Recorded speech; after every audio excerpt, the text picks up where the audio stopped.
On November 10, 1975, the bulk freighter Edmund Fitzgerald sank during a severe storm on Lake Superior.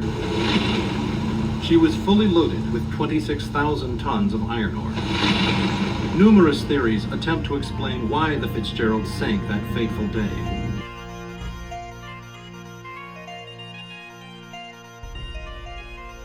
Take two. I do take 26 before. So, yeah, no, That's it's just all really, right, man. really good to see you again.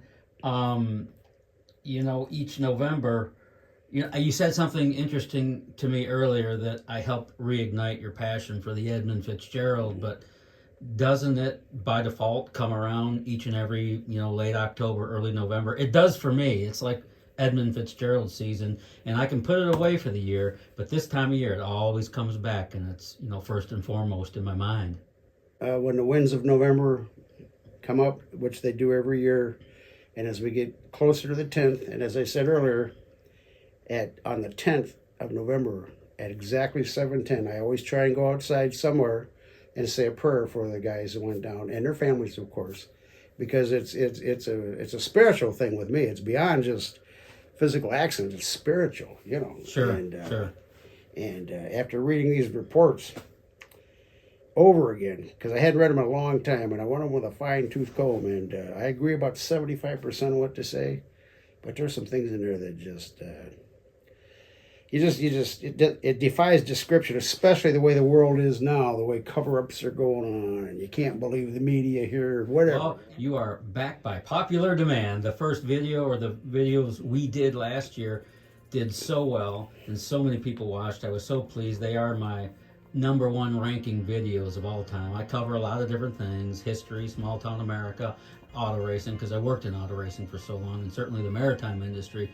But the videos we did on the Fitzgerald last year are numero uno. So I'm grateful to you and all the everything you brought to it: the personality, the expertise, the flavor, everything, the beard, and that very cool Ogilvy. Where did you get that Ogilvy Norton Marine Transportation hat? That's like brand new. I've got connections. Guess you We'll do. just say that and let that go right now. And in that time, I got to talk to a lot of people that sailed on the Fitzgerald. And the stories that they told. Now, this has been... Including your brother. Brother Tom, that is correct, yes. Mm-hmm. Yes. And your father. And Dad. And your Uncle Ralph, who went down Right, on the great ship. But Uncle Grant had been on the Crispin Ogilvy for years, see? And as I said in the other video, I don't know, they ran over something or hit a dock too hard, and they had to... It was toward the end of September, so they go, well, we'll fix the Ogilvy at dry dock. So he Uncle Grant bumped onto the Fitzgerald. Mm-hmm. And for him, that was the pinnacle of his career because it was such a clean boat. He was a gateman for years, down and was self-unloader, the Crispin Ogilvy. And when he got his oiler ticket.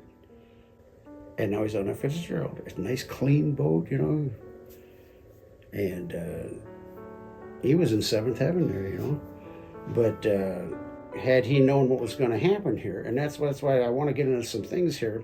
Can we start just at the boat sitting at the dock? Can we start there? Heck yeah! I know you've done some digging since I saw you last. So I'm ready for bear. Okay, okay. The boat is at the dock. Okay, so here we we're go. Talking November 9th, 1975. November 9th. She's sitting at the Burlington and Northern Railroad dock, number 1 dock in Superior, Wisconsin. Okay, 9th November. Remember, the Andersons over in Two Harbors. When you think of Lake Superior, Duluth and Superior is right at the end of Lake Superior, and Two Harbors is up here, okay? So anyway, they're loading, and they started loading at, let's see here, I think it was 8:30 in the morning they started to load. Now, normally, the Fitz have been going over to Silver Bay to load. In fact, only a couple of times all year did they go to Superior, and this was one of them, okay? And when they would load these things, they had big chutes with 300 tons of taconite. And then they have to shift the boat to keep the load level. They added railroad cars of taconite to this, which they can't really... Back then, let's put it this way. Everybody's seen railroad trains going down the tracks with coal cars, right? Coal car after coal cars. Those are 100 tons of coal. Mm-hmm. When you load taconite, 100 tons of taconite only fills half that car. That railroad car never hold a full carload of taconite. So they guess. And the chief mate would write things down. We do that, and so it's an approximate. They loaded 26,000 tons of taconite. This is an approximate weight. It was completed at 13:15 Central Standard Time, so that's about 2:15 Eastern Standard Time on 9 November. And the mate passed the final draft readings up to the loading dock personnel. The bill of lading shows these draft readings back aft 27 feet 6 inches, 27 feet 2 inches up forward. And I have seen other reports that said that they had to add more in the middle to keep the ship from hogging up. This does not say that. Anyway, think about that. They weren't supposed to go over 27 or 24 feet on November 1st because of the design of the vessel, but in the summertime, you're supposed to go over 27 feet. So here it is November 9th, and they've added 6 inches more of cargo. Now, when you got so they're over 27 feet. Yes, they're over, and when you take a boat that's 2 football fields long, 75 feet on a beam, you've added hundreds and hundreds and hundreds of tons of more taconite onto that. Okay, now 27.6 aft. That's 26,116 long tons. At the same time, they took on 50,000 gallons of fuel, and the report says that was just enough to leave Superior, get on to Toledo or Zug Island, wherever they're going to unload, and back round trip, 50,000 gallons. Now, the rumor was, she was going to dry dock. She was in such bad shape. If you're going to dry dock, you ain't putting 50,000, you're going to keep the fuel tanks. You'll get fuel after you leave dry dock. There's nothing in this report at all that says they're heading to dry dock. Now, the company personnel was there. They were, though, weren't they? Wasn't that the plan in the off season to get that thing to dry dock because people knew the thing had issues? Well, it might have had issues, but let's see here. The point I'm getting at is the company inspector was there a couple months previous, and he's writing down all things that this hatch needs to be fixed, and everything was minor. At that particular point in time, now unless something happened between September and October, let me just read this to you one time. If this doesn't kick you square in the butt, I don't know what would. Right there, page 14 on this report. You listen to this. This will shack your boots. You ready? A former chief mate in the Fitzgerald testified between September 13th and October 3rd, 1975, the Fitzgerald would discharge cargo at Toledo, Ohio. Because of the Fitzgerald's deep draft, she was not able to pull up to the dock and had to lay off some 12 feet each time. And the vessel would plow its way forward and try and dig holes until you get to the dock. Back and forth, back and forth. Can you imagine the stresses on a boat that didn't have any bulkheads in it? It was too deep. It was too deep. They overloaded. Of course, that's how she set all these records. She was too deep all the time and got away with it for 17 years until the huge storm hit.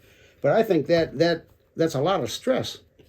And in a couple minutes, I'll show you that she was involved in a collision one time. And she's had half a dozen groundings. We'll get to that in a little bit. But I thought that was extremely interesting that they had to plow through the mud and stuff to get to that dock. Now think about it. If you got your car and you're stuck in the snow and you're going forward and back, you're trying to get out of this thing, well, you ain't doing your car much good doing that either. Well, think of a huge, this was the biggest ship ever built at the time. Fitzgerald was 729, 26,000 tons. The Tigritha is 60,000 tons. Oh my goodness. Oh, wow. You're talking some heavy stuff there. Let's talk about Lake Survey chart number 9, okay? We know that when the ship left Superior, the Anderson had left 2 hours earlier, full speed, and he's going almost 17 miles an hour. Well, he catches up with the Anderson in a few hours and passes the Anderson. And it wasn't until, 4 or 5 hours later that the National Weather Service issued gale warnings. They didn't have it before they left the dock, after they left the dock. So in conferring, Captain McShirley and Captain Cooper, they go, well, because normally they'd go up by the Keweenaw Peninsula and Copper Harbor and then head down into Whitefish Point. That's the Lake Carrier's approved route.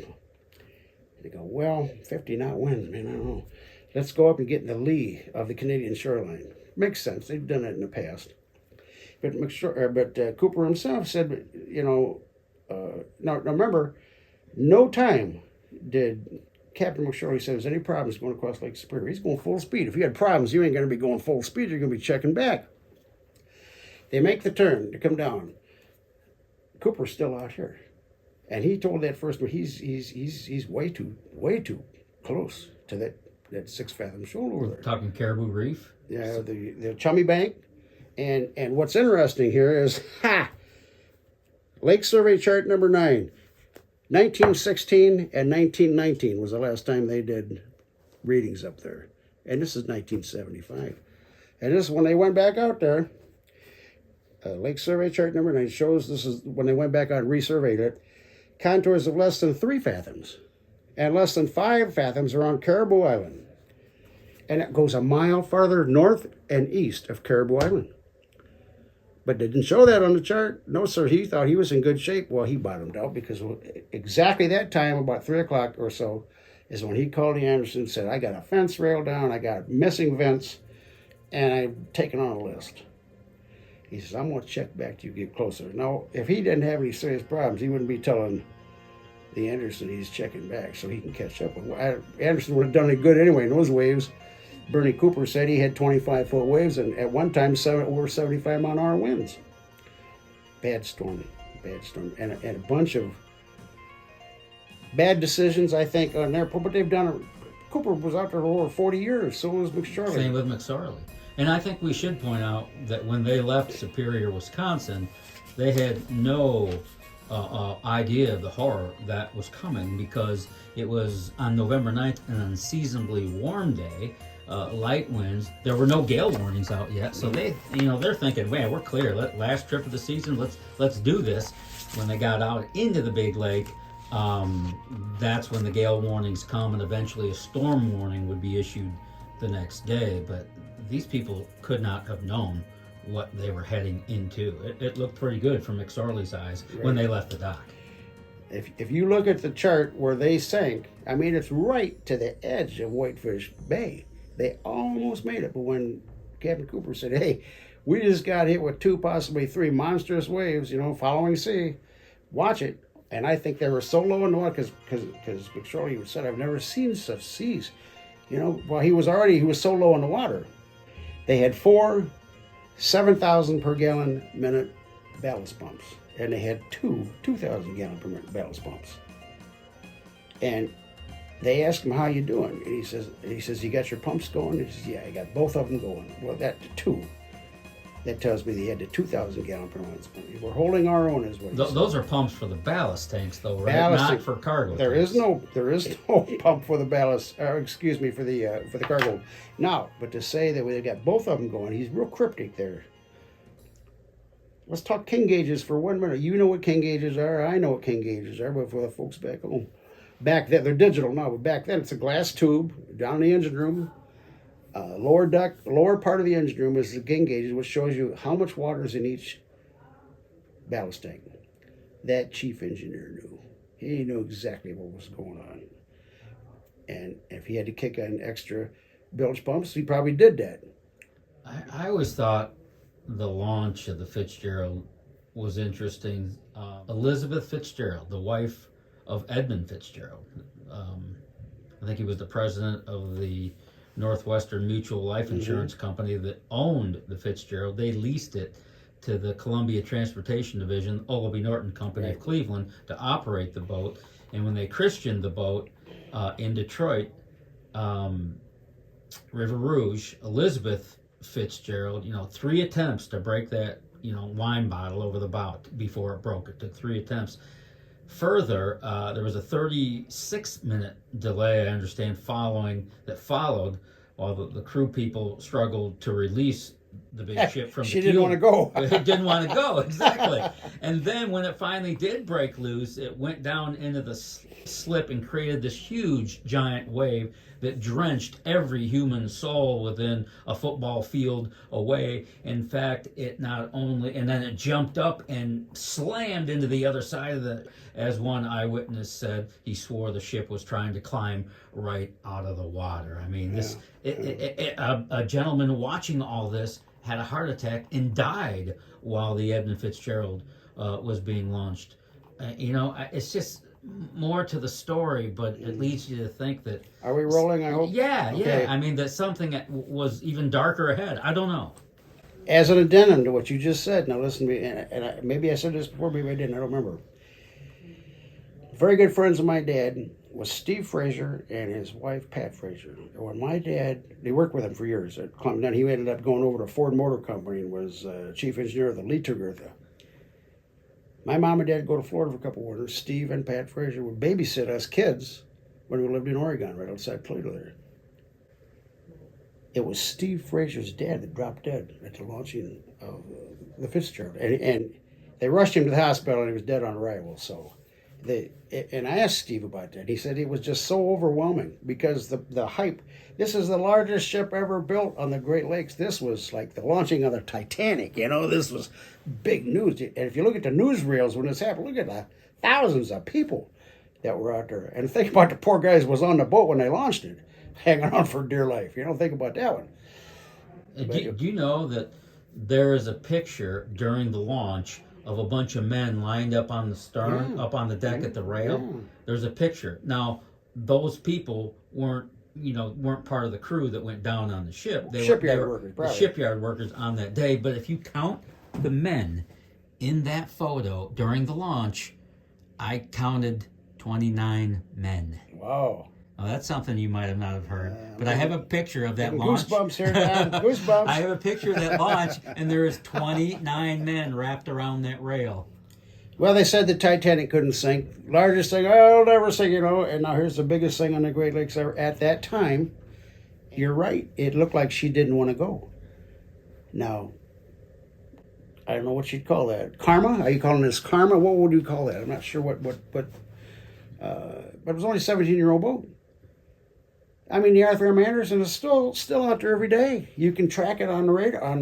They've got on your cell phone. You can track these ships, all over the place. Still sailing to this day. Mm-hmm. So, comedy of errors, if you ask me, from the Weather Service to, if you can't make it into the dock here, you got too much cargo. Don't load as much cargo next time. Wouldn't that be common sense? Oh, no, you keep her coming. We'll figure out how to But this was the Fitzgerald. It had already broken 6 seasonal haul records, right. Breaking its own record along the way. So it's breaking itself, too. Exactly. McSorley was known for, he was a company guy. Mm-hmm. He was a brave soul, but let's the weather's bad. We're going anyway. And we're going to get the product where it's intended to go. Mm-hmm. He was not a fair weather sailor. I'm not going to say the guy's name, but you know who I'm talking about because you talked to me about. We'll just say he's writing a book and let it go at that, okay? He sailed with McSorley on a boat, and they left Chicago. Terrible storm. And when he got out there, cleared to break along, he realized he knew he made a big mistake, and he turned that boat around. And our friend, very good friend of my dad's, he never seen a boat heal over that far. He said he swore it's going to go over. It's going over, and slowly she made her right, and she came back and went back in harbor. He said he'd never been that scared on his life. And you and I both been. There's been several times when we had to change underwear almost, on things that happened out there, Yeah. So he was gonna go no matter what. Now, listen, no offense against him, but he's stuck out in the middle of Lake Superior with gale warnings coming up, A hurricane is anything over, 75 mile an hour, 74 mile an hour? Somewhere in there. And Cooper said we had 75 mile an hour wind gusts, 18 to 25 foot waves. That became sustained. And then the 3 rogue waves that Cooper warned McSorley about, hey, I think we just got hit, and I think they're coming your way. And at that point, I think that's probably when it dove down. When you think of set and drift, we all know that, right? McSorley was in the lee of the Canadian shoreline, but the wind's howling like a son of a gun. And with that wind, the water is moving too. The water is moving too. And it set him right down on Chummy Bank there. Now, we've all seen, this is important. I got 2 more things coming up. We've all seen detective shows, Magnum P.I., Columbo, we've all seen those, right? What is the very first thing they do when they get on scene? They interview witnesses, right? All our witnesses went down on the ship. Who's the next available witness? Bernie Cooper, a man with over 40 years of sailing experience. I think I'm going to take what he says to the bank. He ain't gonna make nothing up. He has nothing to cover up or nothing to Nothing lose. to gain, nothing to lose. That's exactly my point. And if he says he was too close to that chartered shoal over there, then that's where he was. I would. When you talk about common sense, I mean, if there's an eyewitness, it's Bernie Cooper. yeah, and you know what? The first mate was probably in that pirate house too. You know, it's just like, who's another eyewitness? The chief engineer. He knew what water they were taking on on the Fitzgerald there. He was an eyewitness to that. But the captain and the chief, George Hall, and the captain McSorley are talking on the phone there. You know, they're not going to tell the whole world what's going on here. They're going to try and make it into Whitefish Bay, and they almost made it. They were so close, right on the edge of it there. Mm-hmm. But none of these damage reports came in until he's right there at Caribou Shoal. And when they come up and they do the soundings later, you know, the next year, why, isn't this strange? It runs for a whole mile north and east, which is exactly where he's coming down. So there's no question he bottomed out in my mind, unless some of you...